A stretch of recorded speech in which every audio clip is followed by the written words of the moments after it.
I am writing this under an appreciable mental strain, since by tonight I shall be no more.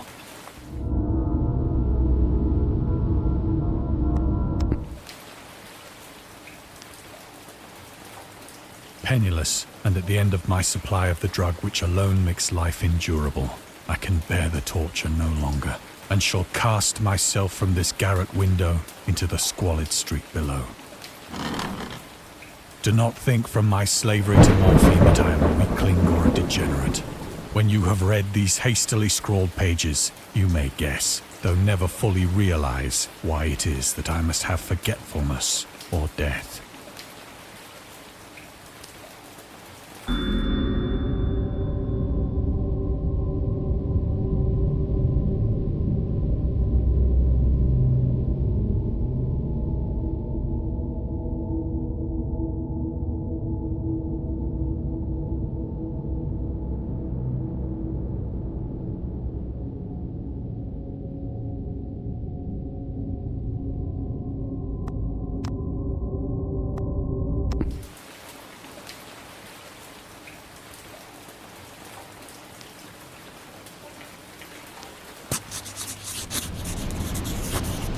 It was in one of the most open and least frequented parts of the broad Pacific that the packet of which I was supercargo fell a victim to the German sea raider.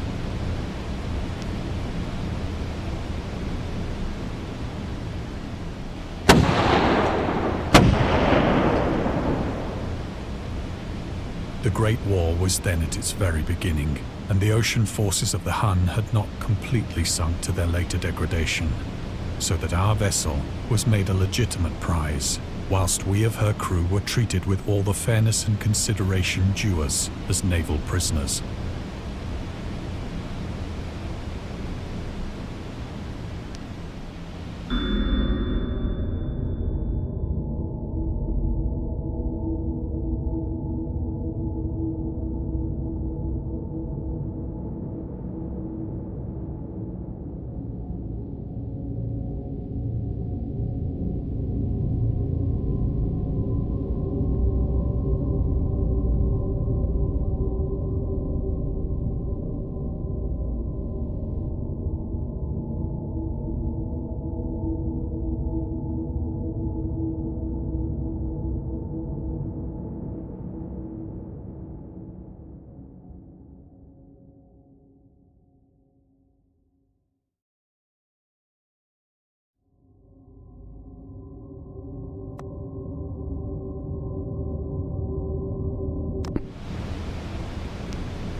So liberal, indeed, was the discipline of our captors, that 5 days after we were taken, I managed to escape alone, in a small boat, with water and provisions for a good length of time.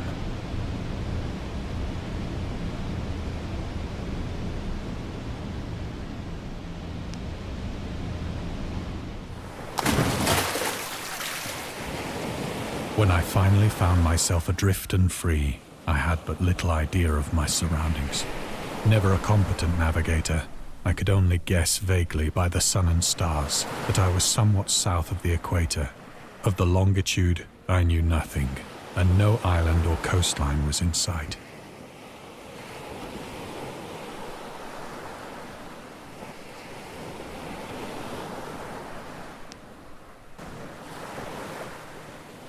The weather kept fair, and for uncounted days I drifted aimlessly beneath the scorching sun, waiting either for some passing ship or to be cast on the shores of some habitable land.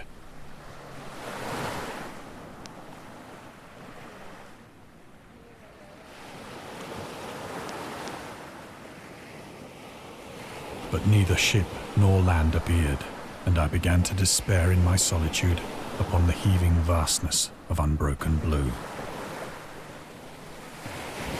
The change happened whilst I slept. Its details I shall never know, for my slumber, though troubled and dream-infested, was continuous.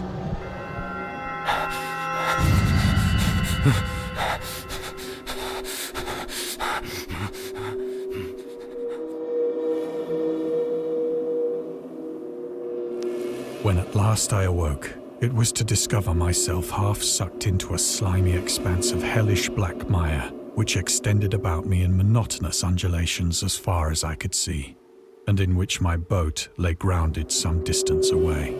Though one might well imagine that my first sensation would be of wonder at so prodigious and unexpected a transformation of scenery, I was in reality more horrified than astonished. For there was in the air, and in the rotting soil, a sinister quality which chilled me to the very core.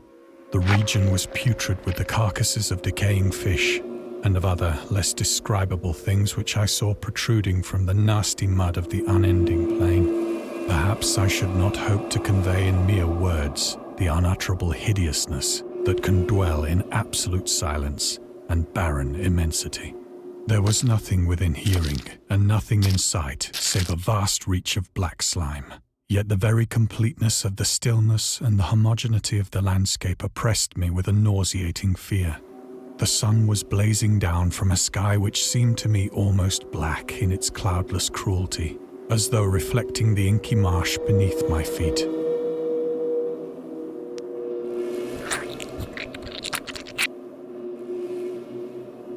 As I crawled into the stranded boat, I realized that only one theory could explain my position. Through some unprecedented volcanic upheaval, a portion of the ocean floor must have been thrown to the surface, exposing regions for which innumerable millions of years had lain hidden under unfathomable watery depths. So great was the extent of the new land which had risen beneath me that I could not detect the faintest noise of the surging ocean, straining my ears as I might, nor were there any seafowl to prey upon the dead things.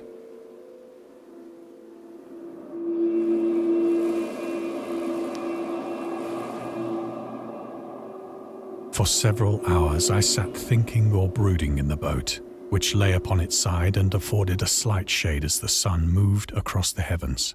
As the day progressed, the ground lost some of its stickiness and seemed likely to dry sufficiently for traveling purposes in a short time. That night I slept but little, and the next day I made for myself a pack containing food and water, preparatory to an overland journey in search of the vanished sea and possible rescue.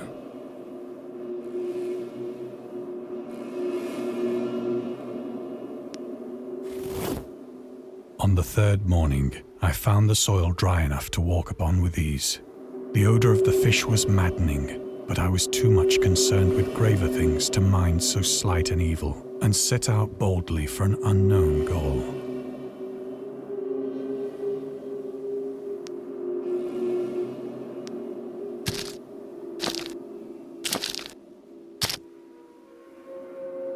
All day I forged steadily westward, guided by a faraway hummock which rose higher than any other elevation on the rolling desert.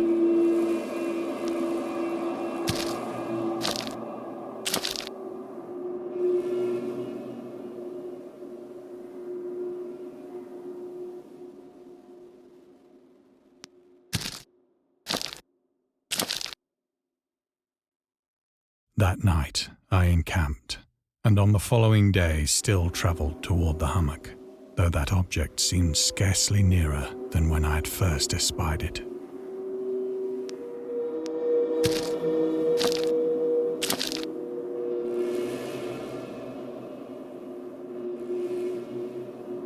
By the fourth evening, I attained the base of the mound, which turned out to be much higher than it had appeared from a distance, an intervening valley setting it out in sharper relief from the general surface. Too weary to ascend, I slept in the shadow of the hill. I know not why my dreams were so wild that night, but ere the waning and fantastically gibbous moon had risen far above the eastern plain, I was awake in a cold perspiration, determined to sleep no more. Such visions as I had experienced were too much for me to endure again, and in the glow of the moon I saw how unwise I had been to travel by day. Without the glare of the parching sun, my journey would have cost me less energy. Indeed, I now felt quite able to perform the ascent which had deterred me at sunset. Picking up my pack, I started for the crest of the eminence.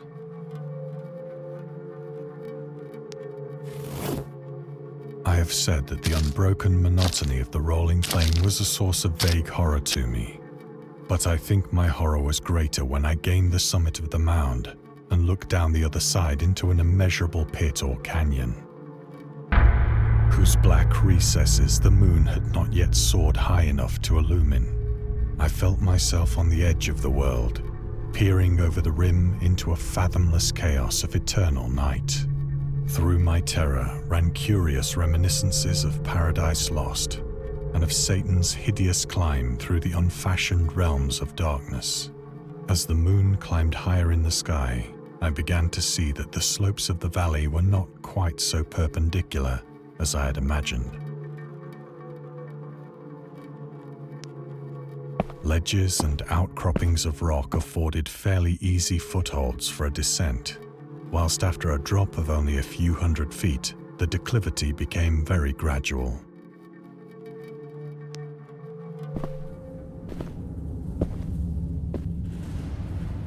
Urged on by an impulse which I cannot definitely analyze, I scrambled with difficulty down the rocks and stood on the gentler slope beneath, gazing into the Stygian deeps, where no light had yet penetrated. All at once, my attention was captured by a vast and singular object on the opposite slope, which rose steeply about 100 yards ahead of me, an object that gleamed whitely in the newly bestowed rays of the ascending moon.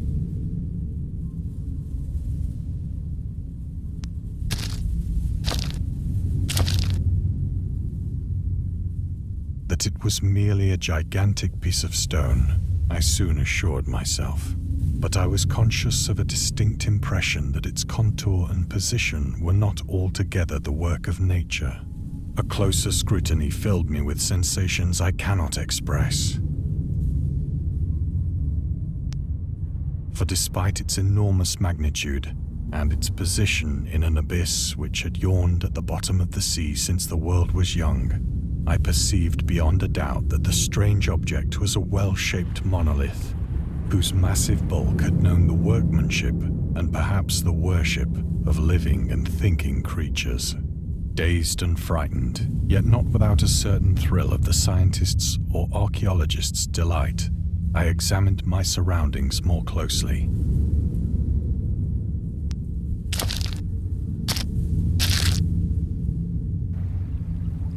The moon, now near the zenith, shone weirdly and vividly above the towering steeps that hemmed in the chasm, and revealed the fact that a far-flung body of water flowed at the bottom, winding out of sight in both directions and almost lapping my feet as I stood on the slope.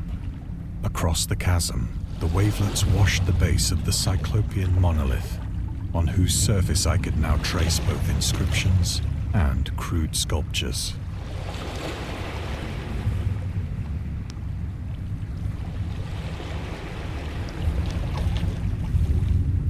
The writing was in a system of hieroglyphics unknown to me and unlike anything I'd ever seen in books, consisting for the most part of conventionalized aquatic symbols such as fishes, eels, octopi, crustaceans, mollusks, whales, and the like.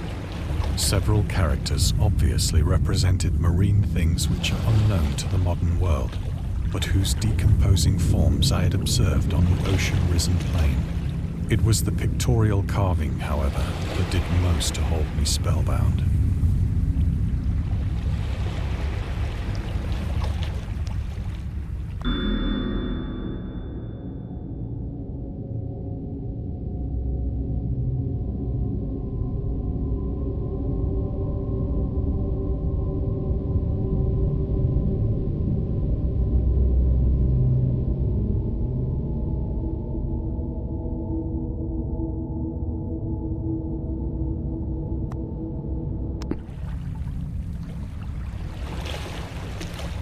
Plainly visible across the intervening water on account of their enormous size were an array of bas-reliefs whose subjects would have excited the envy of a Doré.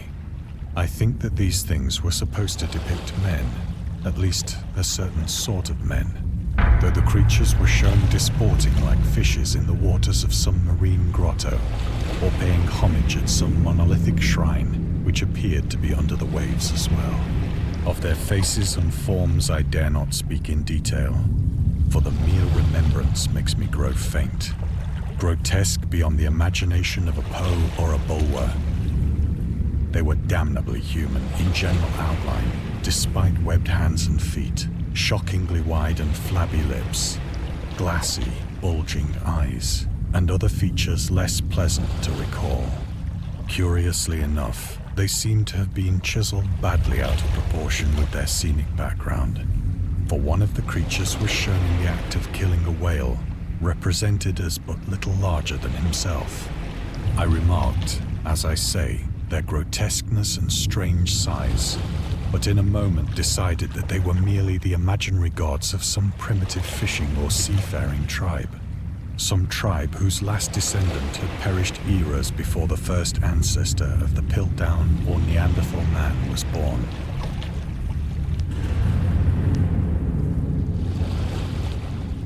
Awestruck at this unexpected glimpse into a past beyond the conception of the most daring anthropologist, I stood musing whilst the moon cast queer reflections on the silent channel before me.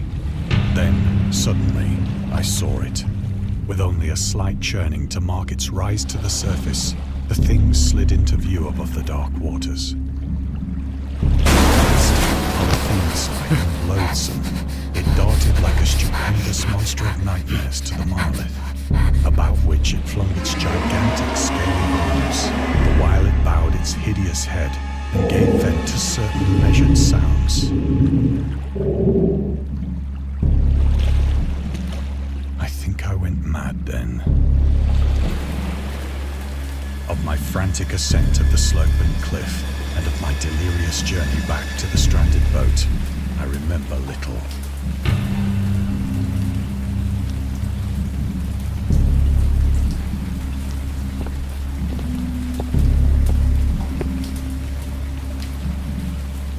I believe I sang a great deal and laughed oddly when I was unable to sing.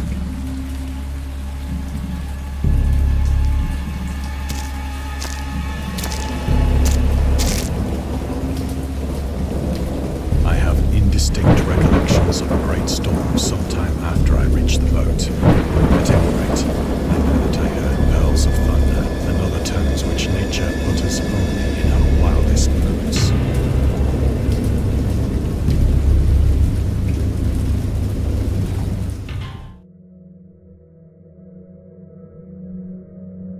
When I came out of the shadows, I was in a San Francisco hospital, brought thither by the captain of the American ship which had picked up my boat in mid-ocean. In my delirium, I had said much, but found that my words had been given scant attention. Of any land upheaval in the Pacific, my rescuers knew nothing, nor did I deem it necessary to insist upon a thing which I knew they could not believe.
Once I sought out a celebrated ethnologist and amused him with peculiar questions regarding the ancient Philistine legend of Dagon, the fish god.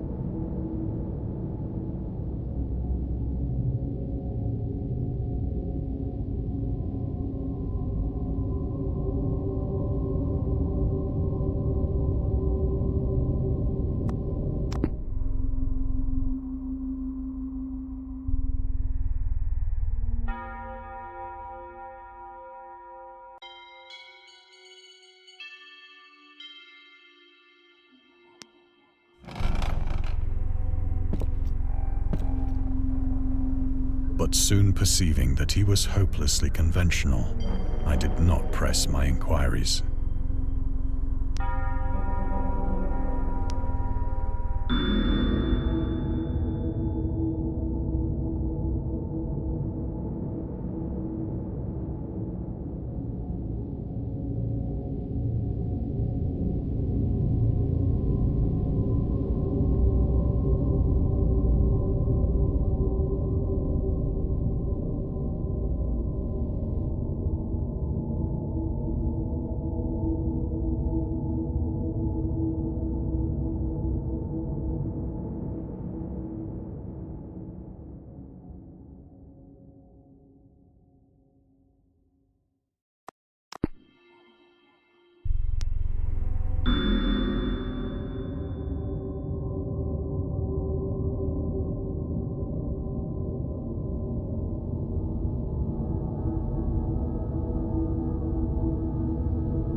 It is at night, especially when the moon is gibbous and waning, that I see the thing. I tried morphine, but the drug has given only transient surcease and has drawn me into its clutches as a hopeless slave. So now I am to end it all, having written a full account for the information or the contemptuous amusement of my fellow men.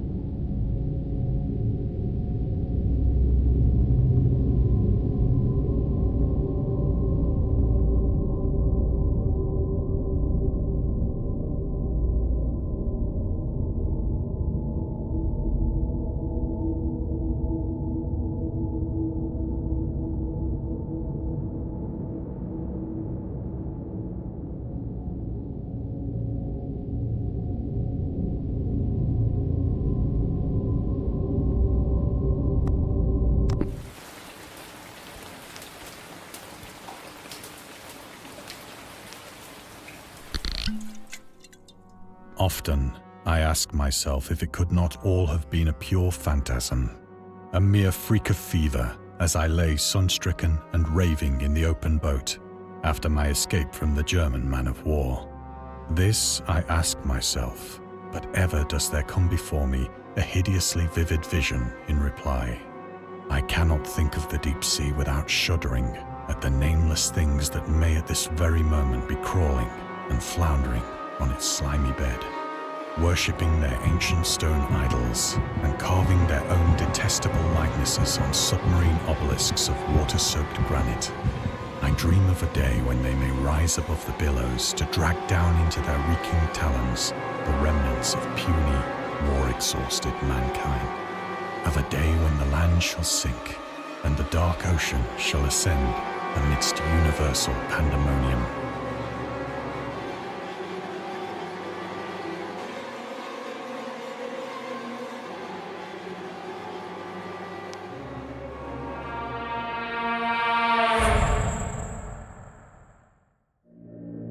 The end is near. I hear a noise at the door, as of some immense slippery body lumbering against it.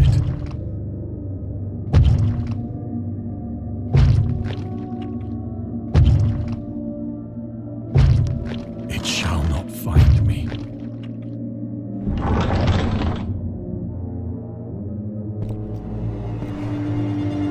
God, that hand!